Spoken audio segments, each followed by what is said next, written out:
सभी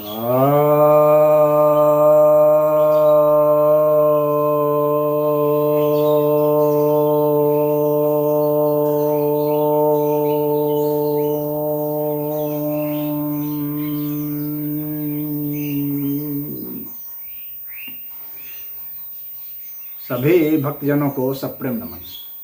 भक्तों, आज एक बहुत महत्वपूर्ण वीडियो आपके समक्ष ला रहा हूँ। यह है हमारे भाव शरीर के विषय में। आप लोग जानते होंगे कि हम लोग का यह जो भौतिक शरीर है, जो हम लोग को ऐसे दिख रहा है पदार्थ के रूप में, इसमें ऊर्जा प्रवाहित है और जो ऊर्जा प्रवाहित होती है वह फील्ड के रूप में होती है, क्षेत्र के रूप में होती है, तरंगें होती हैं उसकी। और जितनी प्रकार की ऊर्जा होती है वो सब इंटरमिक्स्ड होती है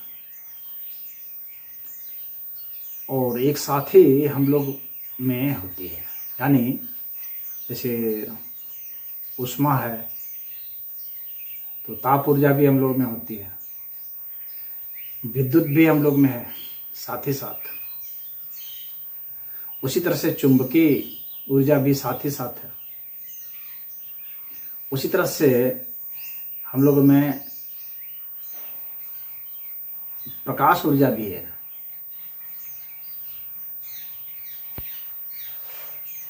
तो हम लोग में विभिन्न प्रकार की जो ऊर्जा है और हम लोग में गुरुत्वाकर्षण बल भी है, तो गुरुत्व ऊर्जा भी हम लोग में है। और इसका एक क्षेत्र है, उस क्षेत्र में ही ये प्रवाहित है, परंतु इसका क्षेत्र इस तरह से लिमिटेड नहीं है कि जो सिर्फ हम ही लोग में सीमित है। इसका बाहर भी प्रभाव है, हम लोग के क्षेत्र के बाहर भी प्रभाव है, लेकिन यहाँ पर ज़्यादा घनीभूत अवस्था में है और अन्य से भी इसकी जो है बराबर इसका इंटरेक्शन होता रहता है, आदान प्रदान होता रहता है। इसमें ऋषि मुनियों ने और सभी लोगों ने, गृहस्थों ने भी, सबने महसूस किया है कि हम लोगों में यह जो ऊर्जा है यह रूपांतरित होते रहती है अलग अलग समय में, जिसको हम लोग भावना कहते हैं। और रूपांतरित होकर के ये पहले भावना में प्रकट होती है और उसके बाद फिर जो है यह भौतिक अर्थ में प्रकट होती है। तो हम लोग का वह जो भाव शरीर है वही इस ऊर्जा को बदल देता है। यानी भाव शरीर बहुत महत्वपूर्ण है। वह इस शरीर से, यानी जो ऊर्जामय शरीर है, उस शरीर से ज़्यादा सूक्ष्म है। तो उस भाव शरीर की ही आज हम लोग चर्चा करेंगे। उस तरह से तो 5 प्रकार के मोटे तौर पर भाव शरीर बताए गए हैं। इसमें अन्नमय कोश और प्राणमय कोश, मनोमय कोश, विज्ञानमय कोश और आनंदमय कोश, ये कोश के रूप में बताए गए हैं। ये भाव शरीर को ही बतलाने के लिए बताए गए हैं, लेकिन यह और भी सूक्ष्म है। यह थोड़ा सा और ज़्यादा ही ये ब्रॉडली कैटेगराइज्ड है भावना के लिहाज से। भावना में यह रिफ्लेक्शन हो जाता है कि हम वास्तव में इन किन भाव शरीरों में हैं। यानी ये जो भाव शरीर हैं उसमें हमारी चेतना किस जगह पर, किस जगह तक, किस स्तर तक पहुंची हुई है। अन्नमय कोश तक पहुंची हुई है कि मनोमय कोश तक, कि विज्ञानमय कोश तक, कि प्राणमय, कि अन्नमय कोश तक ही है। अन्नमय मतलब भौतिक, फिजिकल। तो हमारी जो भावनाएं होती हैं वे एक तरह से बहुत हद तक, पूरा का पूरा तो नहीं, लेकिन बहुत हद तक प्रतिनिधित्व करती हैं इन कोशों का, और उससे उसके ज़रिए हम लोग सब जान पाते हैं। बहुत जो साइकोलॉजिस्ट हैं उन लोगों ने भी इस पर रिसर्च किया और इसको कैलिब्रेट करने की भी कोशिश की कि कैसे इसको कैलिब्रेट किया जाए, कैसे इसका लेवल बनाया जाए, कैसे इसको भौतिक रूप से आकलन इसका कर लिया जाए। हालांकि आकलन ऐसे जो किया जाता है वो उतना आसान नहीं आकलन करना, इसको ठीक और ठीक उसी अर्थ में प्रतिनिधित्व कर देना और उसको फिजिकल रूप में, मीटर के रूप में इसको नाप देना आसान नहीं होता है। बहुत लोगों ने कोशिश की है, तो कृत्रिम रूप से अपने मन गढ़ंत या कॉन्सेप्ट से या अपने पूर्वाग्रह से कुछ न कुछ जो है स्केल बना दिया है।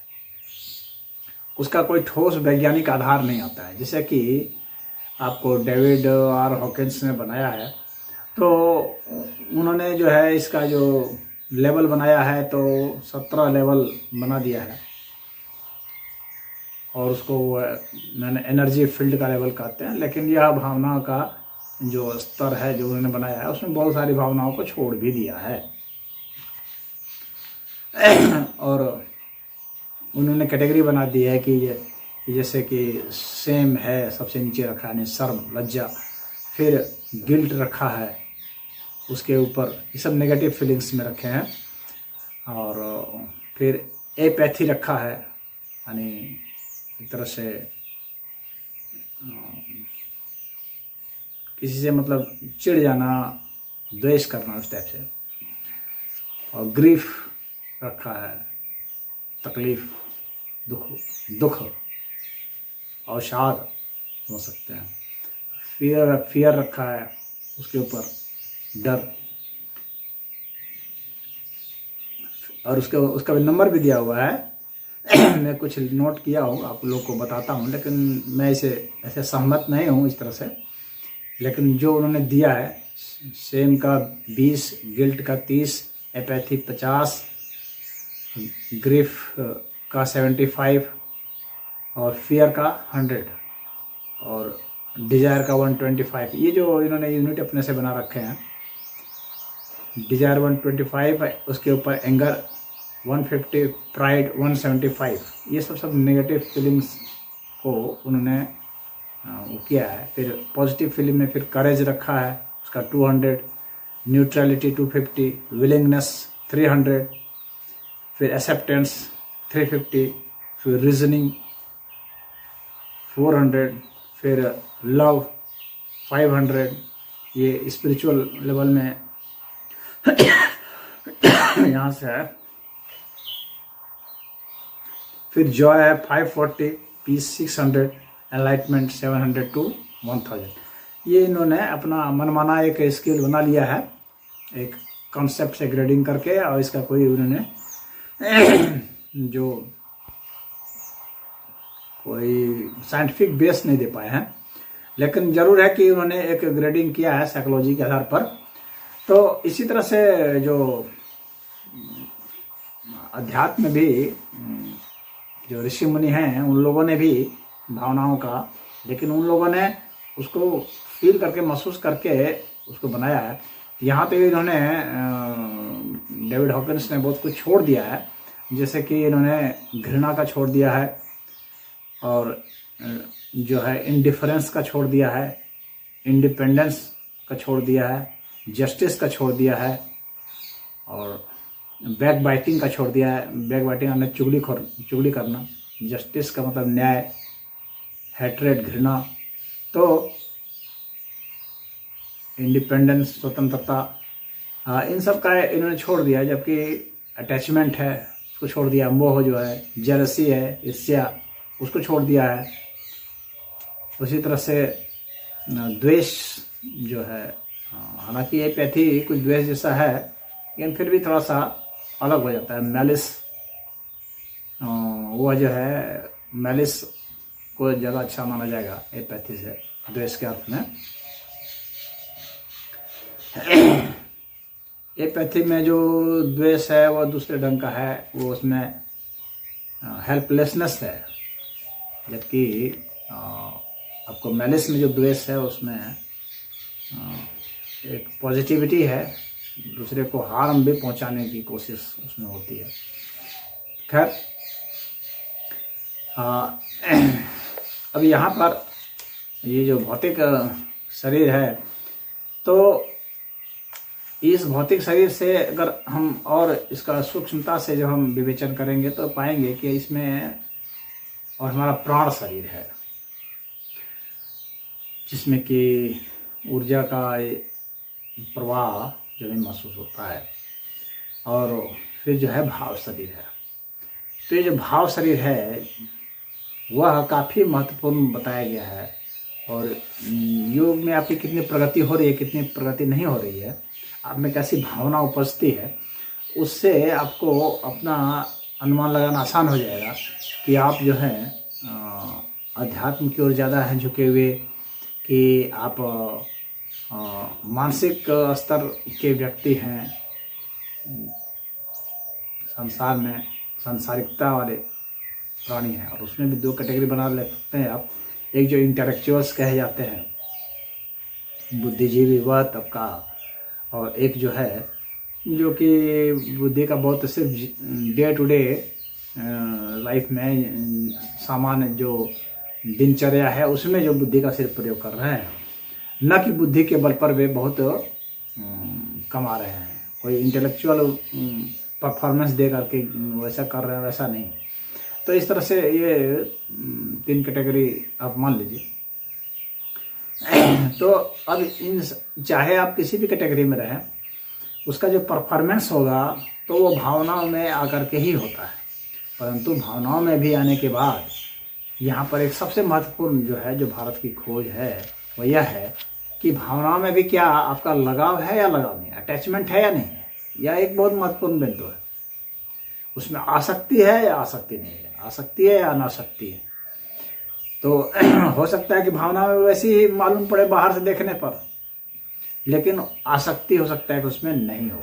तो आसक्ति है या नहीं है, तो इसको आंकने के लिए तो खैर बहुत सोफिस्टिकेटेड कोई मशीन अगर आ जाए, जैसे MRI का ही कोई और एडवांस वर्जन आ जाए, तो उसमें देख सकता हो कि नहीं ये जो है इसका अटैचमेंट वास्तव में नहीं है, यह वैसा एक्सप्रेशन तो दे रहा है। क्योंकि हम लोग मूलतः भावनाओं को एक्सप्रेशन से समझते हैं, लेकिन भावनाओं का जो एक्सप्रेशन है वह तो एक कलाकार जो है वह भी बना लेता है। जैसे बिना गुस्सा भीतर से हुए कलाकार गुस्से की एक्टिंग कर लेता है, लेकिन अंदर से गुस्सा नहीं होता। तो वह अंदर से वास्तव में गुस्सा कर रहा है कि वह उसकी एक्टिंग है, इसको समझना इतना सरल नहीं है बाहर से। तो उसके दिमाग की उस गहराई में जाना पड़ेगा, उसके भाव शरीर में जाना पड़ेगा, क्या उसका भाव शरीर प्रभावित हो रहा है या नहीं हो रहा है। तो भाव शरीर का प्रभावित नहीं है, तब उस गुस्से से उसको हार्म नहीं होगा, उसको नुकसान उतना नहीं होगा जितना कि अगर वो जुड़ा हुआ है तो। लेकिन अगर यह मान लेते हैं कि वह भीतर से उसके साथ जुड़ा हुआ ही है, उसकी भावनाएं जुड़ी हुई हैं उसके विचार के साथ, उसके फिजियोलॉजी के साथ, जिसमें कि सांस का भी रोल होता है, सांस का बहुत बड़ा रोल होता है, मैं अभी आपको बताऊंगा। और उसके बाद फिर उसका भौतिक अर्थ में प्राकट्य जो होता है उसमें। तो यह जो हम लोगों में भावनाएं होती हैं उसमें जो शर्म की जो भावना होती है, जो शर्म हमारे पर थोप भी दिया जाता है और सामाजिक रूप से हमें जलील कर दिया जाता है उस तरह से, और हम अपने निगाह में भी जलील जब हो जाते हैं, वह उससे भी और दिक्कत हो जाती है, तब वह व्यक्ति जो है आत्महत्या की ओर अग्रसर हो जाता है।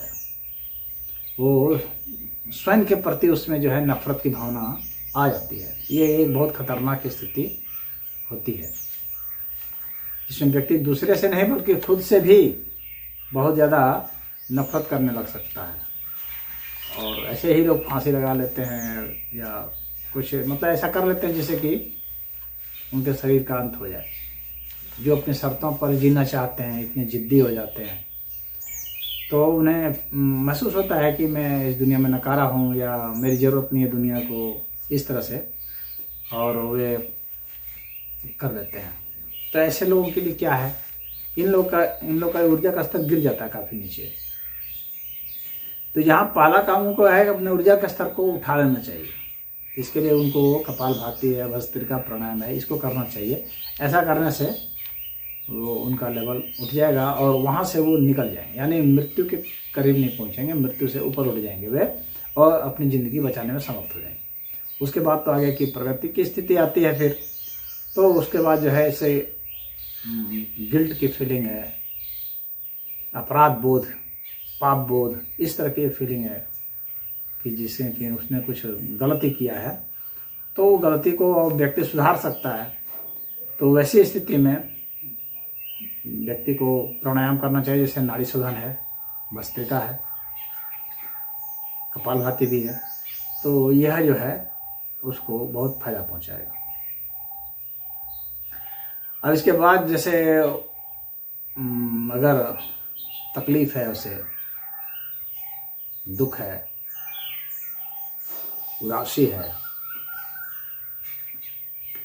तो वैसी स्थिति में, उदासी की स्थिति में भी जो है ये भी नकारात्मक यहाँ पर ऊर्जा का लेवल होता है। ये जो भावना होती है उदासी वाली, अब उदासी की भावना किस आधार पर है, उसमें अपने अहंकार के हिसाब से कोई काम नहीं हुआ तो उसके प्रति जो उदासी है, या समाज ने उसको इस तरह से प्रेशर दे दिया है, तकलीफें दे दी हैं, तो उसको अपना स्पेस मालूम नहीं पड़ रहा है स्थापित होने का, या उसकी अपनी जो मनोकामनाएं हैं वो पूरी नहीं होती, लगातार फेल हो गया और अब वो जो है उसे उभरने का अवसर नहीं पा रहा है, या उसके जो संबंध हैं उस तरह से बिगड़ गए हैं कि वह रास्ता नहीं पा रहा है। तो ऐसी स्थिति में भी बहुत घनघोर उदासी आ जाती है, या इस संसारिकता के प्रति ही जब उसमें उस तरह की चीड़ होने लगती है तो भी एक तरह की उदासी आ सकती है। तो वह तो अगर संसारिकता के वाली बात हो जाएगी तो पॉजिटिव हो जाएगा, लेकिन नहीं हुआ तो वो नेगेटिव में से ही आएगा और उसमें भी व्यक्ति नीचे गिर सकता है, उसका लगातार पतन होता रहता है हमारी भावनाओं का। तो अगर उसमें देखा जाए कि कौन सी चीज़ हमें यहाँ पर सहायक हो सकती है, कौन सा प्राणायाम किया जाए, तो भ्रामरी प्राणायाम काफ़ी लाभदायक होगा और सूर्य भेदी प्राणायाम भी बहुत लाभदायक होगा। इसी तरह से भय है, वह एक बहुत महत्वपूर्ण फीलिंग है, डर का संचार हो जाना, और डर का संचार जब हो जाता है तो व्यक्ति अपना सब खो बैठता है, अपना ज्ञान खो बैठता है और उसको भ्रम की भी स्थिति हो जाती है। भ्रम भी एक तरह की फीलिंग है, तो वो भी भय से हो सकती है, कई कारणों से हो सकती है। तो यह जो भाव है डर का, उससे बचने के लिए आप आदित्य प्राणायाम कीजिए। भय सदैव दूसरों से ही होता है और सबसे महत्वपूर्ण भय में से वही है अपने प्राण जाने का भय। तो अभय मुद्रा किया जाए और केवल पूरक जो है यह इसमें अच्छा प्रभाव देता है। प्राण अपान संयुक्त प्राणायाम भी जो है बहुत बढ़िया प्रभाव देता है इस भय शरीर को ठीक करने में। अब इसके बाद अगर देखा जाए तो कामनाओं का है, डिज़ायर। हम 50 तरह की कामना करते हैं। जब थोड़ा सा भी सिक्योर महसूस करते हैं तो हम कामनाओं को जन्म देने लगते हैं और फिर उसी के पीछे भागते हैं, अपनी ऊर्जा उसमें लगाते हैं जीने के लिए, भिन्न भिन्न प्रकार की चीज़ों को दिलाना, भिन्न भिन्न प्रकार के संबंधों को बनाना। तो ये सभी जो कामनाएं होती हैं ये हमें हताशा निराशा भी देती हैं असफल होने पर, और सफल होने पर हमें कुछ खुशी भी देती हैं। तो वहाँ से तात्कालिक रूप से जो खुशी मिलती है, एक तरह से वो उत्तेजना होती है कि उनको लगता है कि मैंने कुछ जो है वो प्रूव कर दिया, और कुछ जो है भोगने की वृत्ति होती है कि हमने कुछ भोग लिया, कुछ अनुभव करने की वृत्ति होती है, मैंने ऐसे अनुभव कर दिया, या जो अनुभव किए हुए हैं उसी को बार बार अनुभव करने की अनुभूति होती है। इसको राग भी कहते हैं। तो राग नाम की जो फीलिंग आती है, राग की जो भावना है, अटैचमेंट की जो भावना होती है, तो बराबर जो उसी को, जो भोगी हुई चीज़ को ही हम लोग को भोगने की इच्छा करते रहती है, वो राग है। उससे जल्दी छुटकारा नहीं मिल पाता। संसार में यह बहुत महत्वपूर्ण फीलिंग होती है। तो अगर राग वगैरह हो गया तो अंतर्गमन प्राणायाम है, केवल कुंभक प्राणायाम है, अटैचमेंट वगैरह है, तो उसमें यह बहुत काम आता है। अनुलोम विलोम है, बहुत ही इसके लिए लाभकारी है। आप इसे करके फायदा उठा सकते हैं। अब इसके बाद जो है क्रोध की बारी आती है। ये काफ़ी स्ट्रॉन्ग फीलिंग है, इसमें बहुत हमारी ऊर्जा बहुत ज़्यादा लगती है, और यह फीलिंग हम लोग क्यों दी गई है। अब इसको जो डेविड जी हैं वो इसको नेगेटिव माने, लेकिन नेगेटिव नहीं है यह। देखिए, जितने भी हम लोग की भावनाएं दी गई है ना, वो सिर्फ नेगेटिव नहीं है। इसको जिस तरह से क्लासिफिकेशन उन्होंने कर दिया है, मैं सहमत नहीं हूँ। भारत में ऋषि मुनियों ने जो किया वह सही है। कोई भी जो फीलिंग होती है उसको नेगेटिव पॉजिटिव दोनों वे में देखना पड़ेगा आपको, क्योंकि उसका कहीं ना कहीं यूज है, कहीं ना कहीं ज़िंदगी को बचाने के लिए भी है, ज़िंदगी को बेहतर बनाने के लिए, सीखने के लिए है। जितने भी फीलिंग भावनाएं हैं, चाहे गिल्ट की हो, चाहे ग्रीफ की हो, या फियर की हो, कोई भी है, ये सब कुछ फियर क्यों है, हम लोग को बचाने के लिए है। डर नहीं लगेगा तो हम लोग बचेंगे कैसे, खाम खा अपनी जान दे देंगे। उसी तरह से एंगर है, यह भी अब क्रोध क्यों है, ताकि जब शत्रु का हमला हो तो हम बचा सकें अपने को, उस पर हमला कर सकें, काउंटर अटैक कर सकें। कोई भी गलत काम हो रहा है तो हम उसके खिलाफ में कर सकें। तो इसलिए इसको नेगेटिव जैसी बात करके ये लोग जो है ना, पश्चिम के जितने भी ये मनोवैज्ञानिक हैं, वो इसको अपने ही लेवल से कैटेगराइज कर देते हैं, जो सही नहीं होता है। भारत में इनका सही विश्लेषण किया गया है। तो क्रोध जो है वह एक ऐसी भावना है कि जिससे कि हम किसी को, अपने को बचा भी सकते हैं, करीबी को, अपने शरीर को बचा सकते हैं। और कभी कभी ये अनावश्यक क्रोध करके हम अपना नाश भी करते हैं, यह बात भी सही है। तो कभी नकारात्मक भी इसकी भूमिका हो जाती है। जब वो न्याय संगत कारण नहीं हो और तब क्रोध कर रहे हैं, तो क्या होगा कि अपना नाश करेंगे, या अहंकार के वशीभूत होकर के अपने को प्रसिद्ध करने के लिए जब क्रोध करेंगे तो अपना नाश करेंगे। तो ऐसी स्थिति में, क्रोध की स्थिति में शीतली प्राणायाम है, शीतकारी प्राणायाम है, भ्रामरी प्राणायाम है, उसको करेंगे तो आपको बहुत ही लाभ होगा। अनुलोम विलोम में भी बहुत लाभ होगा।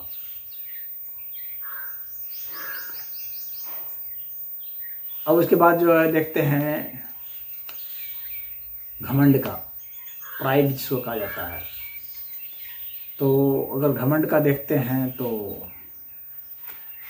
मतलब यह भी एक अभिमान है, लेकिन थोड़ा अंतर यह हो जाता है घमंड और इसमें कि इसमें दूसरे के अभिमान को हम नज़रअंदाज कर देते हैं, दूसरे की क्षमताओं को नज़रअंदाज कर देते हैं, दूसरे के गुणों को नज़रअंदाज कर देते हैं, दूसरे के अचीवमेंट को हम नज़रअंदाज कर देते हैं, और सोचते हैं कि जब मैं ही सब हूँ, मेरे पास ही सब कुछ है, मैं ही बढ़िया हूँ, इस तरह की बातें सोचते हैं और दूसरे को हीन बनाने की कोशिश करते हैं, सोचते हैं। तो इससे जो है एक दिक्कत आती है। ये हमारा ये ऊर्जा का स्तर हमारा भाव शरीर कमज़ोर होता है इस जगह पर।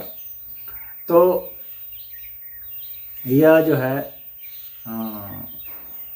अगर हम केवल रेचक प्राणायाम करें तो इसमें यह बहुत ही लाभकारी सिद्ध होगा। केवल रेचक से हम इसको ठीक कर सकते हैं। हमारा जो घमंड है वह नियंत्रण में आ सकता है। उसी तरह से अब ये एक ईर्ष्या की जो भावना होती है, यह भी हमारा काफ़ी प्रबल है कि दूसरे से जब हम अपना कंपटीशन करते हैं तो दूसरे को मानते हैं कि भाई वो गैर है, उससे मुझे आगे निकलना है, उसको पछाड़ना है, या कोई चीज़ हमारे काम की थी वो उसकी हो गई, उसने कैसे हासिल कर लिया, मैंने नहीं किया। तो इस तरह से ईर्ष्या की भावना उत्पन्न होती है। ये बहुत खतरनाक होती है, ये जीवन पर्यंत तक भी चल सकती है। ईर्ष्या है, और इसी का इसी से मिलता जुलता एक और है, वो है द्वेष की भावना। जो कि अब वो ईर्ष्या तो कर लिया, उसकी स्थिति से देख करके जल भुन गए, उसके बाद द्वेष कर लिया, उसमें घृणा भी हो गई। तो ये जो दो भावनाएं हैं ये भी बहुत महत्वपूर्ण है। तो इन दो भावनाओं में व्यक्ति फंस जाए तो उसमें सारे दुर्गुण जो हैं वो प्रवेश करने लगते हैं, उसे पता भी नहीं चलता और प्रवेश कर जाते हैं। इसलिए इन दोनों भावनाओं से बचना चाहिए। लेकिन कैसे बचेंगे? वैचारिक स्तर पर भी बच सकते हैं, अपना एनालिसिस करके अपनी क्षमताओं को बढ़ाइए और दूसरे को दूसरा नहीं समझिए, उसको भी अपना ही समझिए, उसको भी अपना समझ करके आप समझिए कि वह भी मेरा ही रूप है या वह भी ईश्वर का ही रूप है और ईश्वर ही उस बढ़ रहे हैं, बढ़ा रहे हैं। तो आपकी ईर्ष्या जो है कम हो जाएगी, द्वेष कम हो जाएगा, ख़त्म भी हो जाएगा अगर आप समझेंगे कि, क्योंकि आस्तिक होना बहुत ज़रूरी है। क्योंकि आस्तिक जब होंगे आप, और आस्तिक में कैसा, उस तरह की ईश्वर की भावना कि ईश्वर ही सबरूप हुए हैं। जब ईश्वर ही सबरूप हुए हैं तो वह भी ईश्वर है, मैं भी ईश्वर हूँ, जिस ईश्वर की आराधना कर रहे हैं उसी के सबरूप हैं। तो हमारी में ईर्ष्या कम हो जाती है। जो रोल उसे दिया गया है वो उस रोल को वह निभा रहा है, जो रोल मुझे दिया गया, जो भूमिका मुझे दी गई है वह मैं निभा रहा हूँ।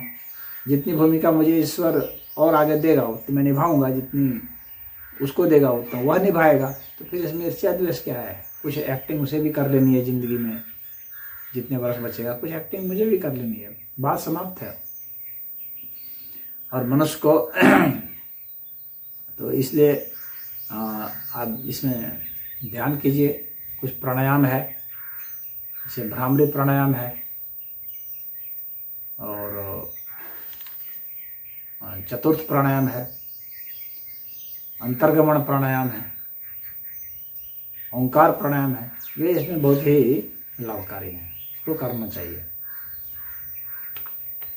उसी तरह से घृणा है, नफरत वाली जो बात है, तो वह भी, वो तो शुद्ध रूप से राग और द्वेष जब होगा, ईर्ष्या द्वेष होगा तो उसके बाद फिर जो नफरत की भावना पनप जाएगी, उसके बाद का लेटर स्टेज है। यानी ईर्ष्या द्वेष का जो भाव है वो ज़रा सूक्ष्म है, घृणा का भाव है वो थोड़ा स्थूल है। ईर्ष्या द्वेष उत्पन्न होगा तो घृणा उत्पन्न हो जाएगी, क्योंकि अब घृणा के बाद फिर जो है फिर हिंसात्मक स्तर पर व्यक्ति आ जाता है। घृणा जब होने लगती है तो फिर साजिश करने लगता है। तो अगर केवल रेचक प्राणायाम किया जाए, भ्रामरी प्राणायाम किया जाए तो घृणा दूर होती है। ओंकार प्राणायाम किया जाए तो घृणा दूर होती है। धारणा किया जाए तो भी दूर होता है।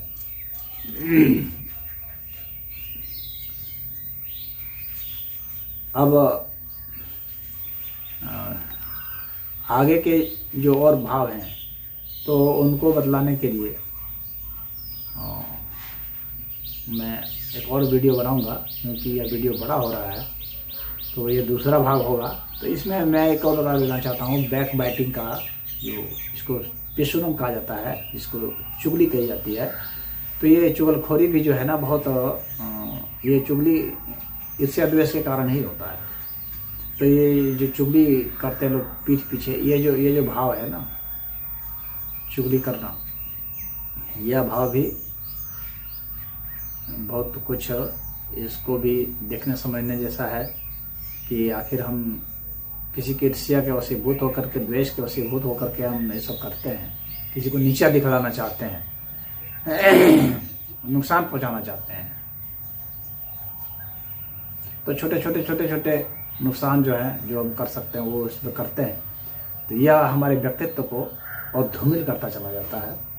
तो इसीलिए किसी के पीछे उसकी निंदा नहीं करनी चाहिए। जो पीठ पीछे निंदा करता है, आपके सामने किसी की निंदा कर रहा है, तो समझ लीजिए कि वह आपकी भी निंदा कहीं ना कहीं कर रहा होगा, क्योंकि वो उसकी आदत बन चुकी है बैक बाइटिंग की। तो जो ऐसे करते हैं, बैक बाइटिंग करते हैं, अपना विश्लेषण कीजिए कि आप कर रहे हैं नहीं कर रहे हैं। तो अगर कर रहे हैं तो ध्यान दीजिए। इसमें एक प्राणायाम है मुख भ्रामरी कह करके, वह बहुत ही लाभकारी है। मुख भ्रामरी करेंगे तो मुख शुद्ध हो जाएगा, गला शुद्ध हो जाएगा। ओंकार प्राणायाम है, वह भी बहुत लाभकारी है, तो उसको भी करें।